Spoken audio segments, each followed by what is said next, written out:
제가 이제 생각을 쭉 했다가 이걸 녹음할 때쯤이면 조기 대선 국면에 들어가서 정치 지도자가 어떤 모습을 해야 될 것인가, 정치 예술 이런 부분에 이제 초점을 맞추려고 했어요. 했는데 나름대로 그래도 머리를 많이 쓴 겁니다. 그런데 이걸 이제 다시 어떻게 할 것인가 정리한 게 병원에 있으면서 원래 이번 달에는 자 조기 대선이기 때문에 예.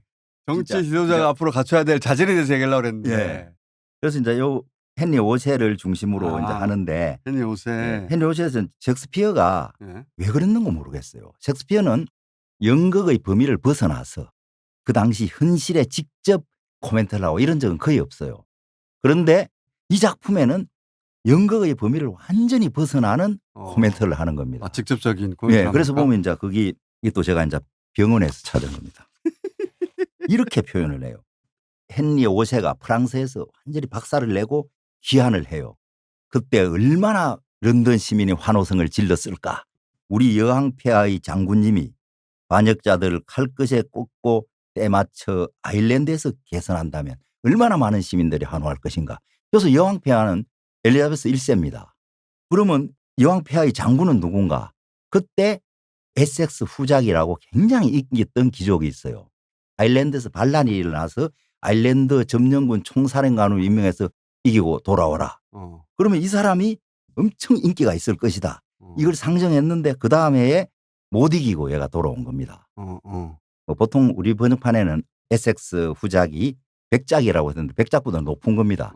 백작과 공작 사이에 있는 사람인데 그래서 뒤에 엘리자베스 1세가 후계가 없으니까 이 사람이 이제 왕이 되는 거 아닌가 이런 분위기가 있었어요. 볼링브로크라고 하는 사람이 리차드 2세를 죽이고 왕이 되거든요. 그렇죠. 그게 헨리 5세의 아버지죠. 예. 그러니까 리차드 2세를 보고 이러면 엘리자베스 1세를 폐위시키고 야가 왕이 될 수 있다. 이런 분위기가 뒤에 보면 나와요. 그래서 에섹스 후작이 아일랜드 원정에서 실패하고 돌아왔거든요. 반란군하고 협정을 맺고 왔어요. 제압을 한 게 아니라. 예. 그러니까 여왕이 열받아 가지고 모든 공직을 박탈한 겁니다. 그러니까 에섹스 후작 패거리가 작당을 한 거죠. 그냥 있지 말자. 그때가 1601년입니다. 반란을 일으켜 가지고 여왕을 회의시키자. 예. 그런데 어떻게 하면 우리 편도 고무시키고 런던 시민들도 이제 우리 편을 만들 것인가 해가지고 리차드 2세 공연을 해달라고 셰익스피어 극단에 와서 요청을 한 겁니다. 그러니까 이야기가 그렇게 된 거구나. 예. 그러니까 이거는 영국 역사를 좀 알아요. 교수님 예. 너무 갑자기 훅 돌아가셔가지고. 예. 뭐냐면 헨리 5세 아버지가 헨리 4세인데 헨리 4세는 자기 사촌이었나? 리차드 사촌이죠. 2세. 예. 리차드 2세를 폐위시켜가지고 왕권을 탈취한 거예요. 그렇죠. 근데 그 아들이 프랑스하고 전쟁에서 영웅적으로 예. 승리하고 프랑스 공주하고 결혼하고 돌아오면서 영국이 자랑하는 헨리 5세가 된 거죠. 예. 그러니까 헨리 5세의 성공 모델처럼 예. 에섹스 후작도 예. 야 헨리 5세의 아버지도 그렇게 했잖아. 예. 자기 인기 있었나 보죠? 예, 인기 있었어. 나도 프랑스에 갔다 온 것처럼 아일랜드를 갔다 왔는데 리차드 2세를 제거한 것처럼 자기가 엘리자베스 1세를 제거하고 예. 헨리 5세 아버지처럼 왕이 떡 되면 예. 내 후세에 위대한 왕들이 태어날 예. 거야. 예. 요런 연극을 해달라. 예. 그 리차드 2세를 해달라고. 그거는 반란모의 아닙니까? 일종의. 그러니까 대중극장에서 해달라고 그런 겁니다. 그런데 이제 셰익스피어 극단에서는 이건 요새 한물 같고 인기가 좀 없다 이거죠. 사람들이 올지 모르겠다. 돈을 벌어야 되니까. 그러니까 에섹스 후작이 내가 돈 많이 줄게.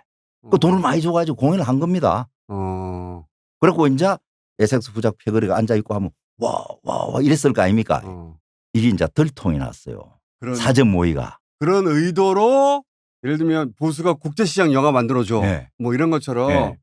자기들 반란을 정당화시킬 예. 옛날 이야기 연극을 해줘. 예. 사람들이 그거 보고 그렇지 옛날에도 그런 적 예. 있지 하면 자기들이 반란을 팍 일으켜가지고 그렇게 하려고 일종의 프로파간다로 연극을 이용한 거죠. 그렇구나. 참 특이하네. 겁니다. 그런데 들켜가지고 들켰구나. 다 죽었겠네.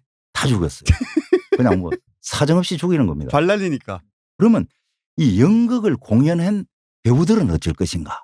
이 심각하잖아요. 반란모에 동의한 거죠. 동의한 건데 네. 한 명도 처벌을 안 해요. 내란 동조 그러니까 연극인데. 너희들은 뭐 돈 벌려고 봐준 겁니다.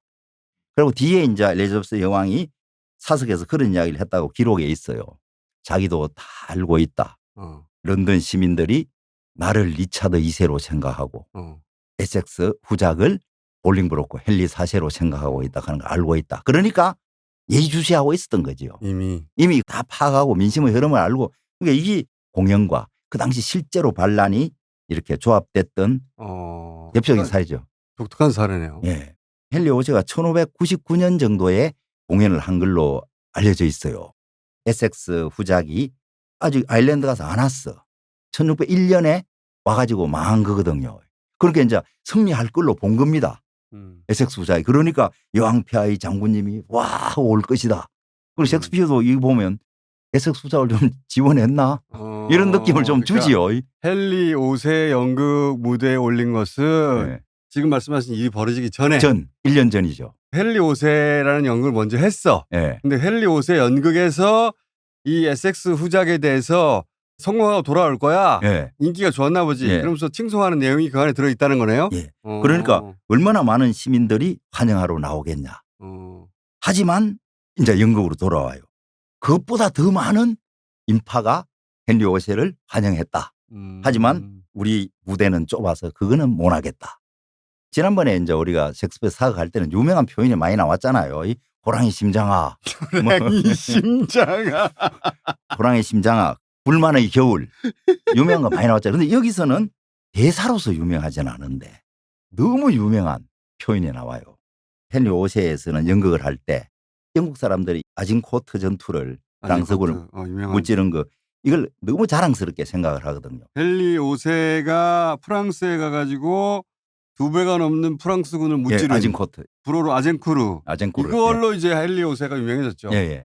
그 거대한 아진코트의 그걸 어떻게 다 무대에 담겠습니까? 왕들의 결투를 이 거죽한 배우들이 어떻게 하겠습니까? 그러면서 뭐라 하는가 하면 영어로 Within this wooden O, 나무로 맹근 오에서. 와, 처음에 이걸 딱 읽으면 이 wooden O가 뭐야? 원형 극장입니다. 셰익스피어 극장이. 위에서 보면 동그라마예요. 그래서 이제 보통 좀 아는 척 하는 사람들은 셰익스피어 극장 이야기할 때 수준이 1단계는 그 글로브 극장에서. 그다음에 이제 보면 야외 극장에서.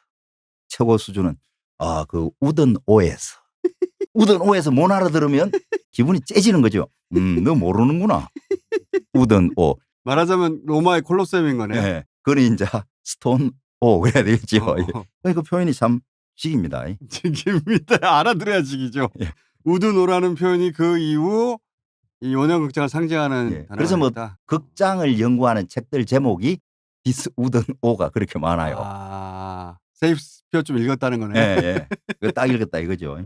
호랑이 심장아도 뭐 우리가 써먹을 거지만 우든 오도. 그리고 헨리 5세는 또 독특한 게 막을 시작할 때마다 코러스들이 나와요.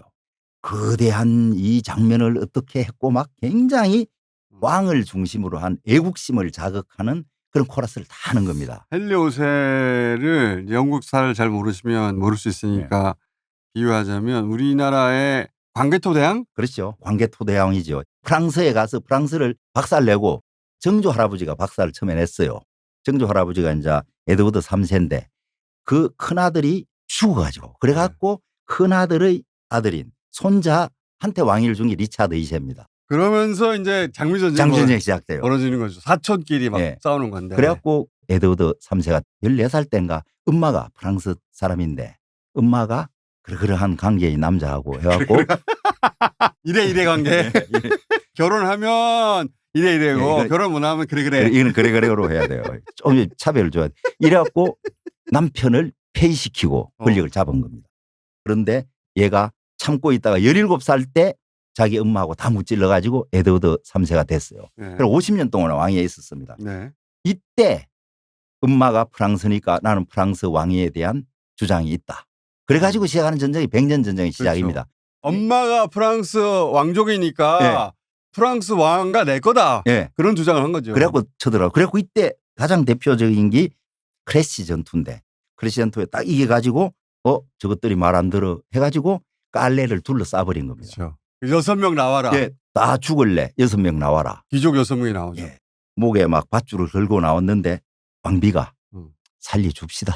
그래서 살려준 겁니다. 그게 유명한 깔레 시민들 깔레 아닙니까? 시민들 로댕이 조각을 했어요. 그런데 영상을 만들어. 프랑스 사람들은 이걸 상류층의 도덕과 네. 희생정신 요걸 상징하고 노블리스 오블리제라고 하고. 오블리제의 막 표상이 되죠. 그렇죠. 시민 다 죽을래? 아니면 네. 6명 대표로 죽을래? 그랬더니 자발적으로 나온 겁니다. 귀족 6명이 나와가지고 나를 죽이시오 했는데 안 죽이죠. 안 죽여요. 그래서 이제 영국 사람들은 그걸 갖고 영국 사람들이 이겼다고 해서 잔인한 건 아니다 하고 관대함을 자랑하고 그래서 청동상인데 12개가 있어요. 세계에. 하나는 맹건기 아니고 확 셀을 놓고 부갖고 이래 한 거 아닙니까? 근데 하나가 어디에 있는 거 하면 녹화해갖고. 영국 국회의사당 옆에 작은 공원이 있거든요. 네. 그쪽에 이게 하나 있는 겁니다. 저도 본 적 네. 있어요. 그러면 프랑스 사람들이 왔을 때 얼마나 기분 나쁘겠어요. 이 동상을 자꾸 복제를 하니까 동상에 대한 판권이 있는 데서 12개까지만 하고 이제는 더 복제를 못 하고 한 겁니다. 그 하나가 영국에 있어요.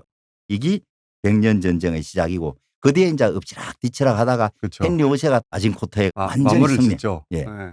그런데 그 거대한 아진코트의 전투를 어떻게 할 것인가. 그래서 금방 이야기한 걸로 돌아가면